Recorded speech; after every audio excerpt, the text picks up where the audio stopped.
बेटा विकिरण, जिसे हम आम तौर पर विकी थीसी जी विकिरण के नाम से जानते हैं, एक बहुत ही दिलचस्प और महत्वपूर्ण विषय है। जब हम रेडियोधर्मी तत्वों की बात करते हैं, तो हमें यह समझना जरूरी है कि ये तत्व अपने आप को स्थिर बनाने के लिए विकिरण का उत्सर्जन करते हैं। इसमें से एक प्रकार का विकिरण है बेटा विकिरण, जो इलेक्ट्रॉनों या पॉजिट्रॉन के रूप में निकलता है। बेटा विकिरण का महत्व इस बात में निहित है कि यह न केवल परमाणु भौतिकी में महत्वपूर्ण है, बल्कि यह चिकित्सा, ऊर्जा उत्पादन और यहाँ तक कि पर्यावरण विज्ञान में भी उपयोगी है। जब एक रेडियोधर्मी नाभिक भ विकिरण उत्सर्जित करता है, तो वह एक न्यूट्रॉन को प्रोटॉन में बदल देता है।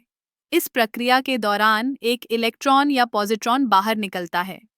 यह परिवर्तन न केवल नाभिक की संरचना को बदलता है, बल्कि यह तत्व के रासायनिक गुणों को भी प्रभावित करता है। बेटा विकिरण की एक और खासियत यह है कि यह सामग्री के माध्यम से काफी गहराई तक जा सकता है, लेकिन यह बहुत अधिक घनी वस्तुओं से नहीं गुजर सकता। उदाहरण के लिए, एक साधारण कागज की शीट या मानव त्वचा इसे रोक सकती है।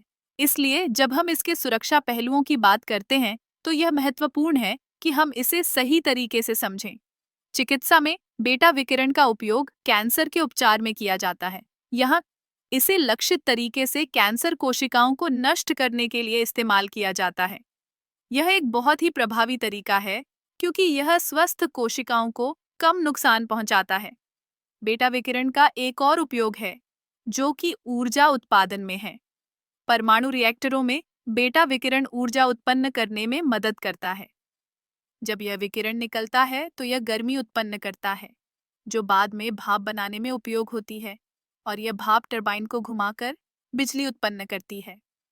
इस प्रकार बेटा विकिरण न केवल एक वैज्ञानिक अवधारणा है, बल्कि यह हमारे जीवन के कई पहलुओं में महत्वपूर्ण भूमिका निभाता है। इसके सिद्धांतों को समझना हमें न केवल विज्ञान में, बल्कि जीवन के अन्य क्षेत्रों में भी मदद करता है। तो अगली बार जब आप रेडियोधर्मिता के बारे में सोचें, तो याद रखें कि बेटा विकिरण एक अद्भुत प्रक्रिया है, जो न केवल विज्ञान की दुनिया में, बल्कि हमारे दैनिक जीवन में भी गहराई से जुड़ी हुई है।